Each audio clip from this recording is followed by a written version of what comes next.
I was excited. My husband, my daughter, and I were getting ready for our big trip to Indiana. We hadn't been there since my daughter Beth was born.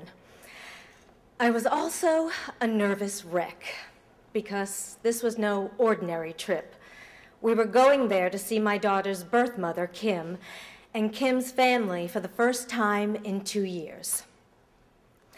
The day before we left, I called Kim to check in. She wasn't home, but I did speak to Kim's mother, whom I've never met before. We had a pleasant conversation, very nice.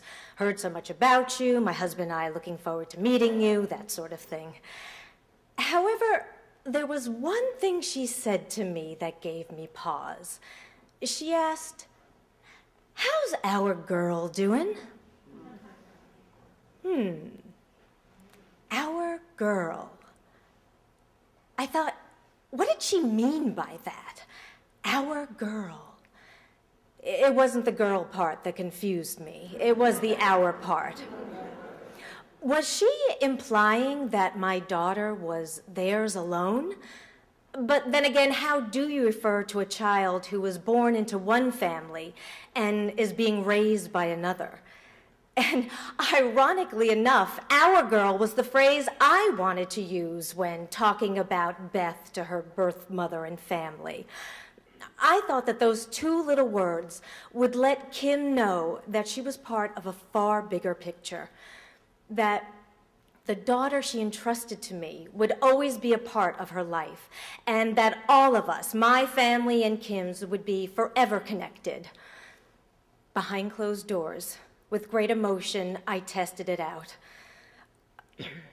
casually slipping our girl into my pretend Kim conversation. Oh, you should see what our girl is up to now. And oh, that girl of ours. Oh, but it was no good. It just didn't sound right. My intention to say it was genuine, but anyway I tossed it out, our girl was ripe for misinterpretation and ultimately uneasiness. Our girl could in fact mean just that. Our girl. My girl. Not yours. Not anymore. So it left me wondering, what did Kim's mother mean when she asked me, "How's our girl doing?" What was her intention? To be inclusive, as in Beth was in all of our hearts? Or was it exclusive, as in Beth was theirs, merely on loaner to me? Well, soon enough, I would learn exactly what she meant.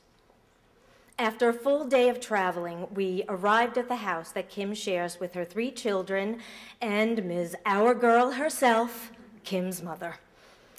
As soon as I stepped inside, I was instantly taken aback by the array of photos arranged above the television set. Right there, smack dab in the middle, surrounded by the school portraits of Kim's children, were pictures of my daughter, Beth. My thoughts were quickly interrupted as Kim introduced me to her mother. As I hugged Kim's mom hello, she says to me, "Thanks for taking care of our girl." There it was again, our girl. But as quickly as those words tumbled out of her mouth, she stops and says, "I mean your girl." So here I am, standing face to face with my child's biological grandmother, in front of this wall of carefully arranged family photographs of all of her grandchildren. All of her grandchildren. Wait a sec, I say. You're right. She is our girl. And Grandma and I hug again.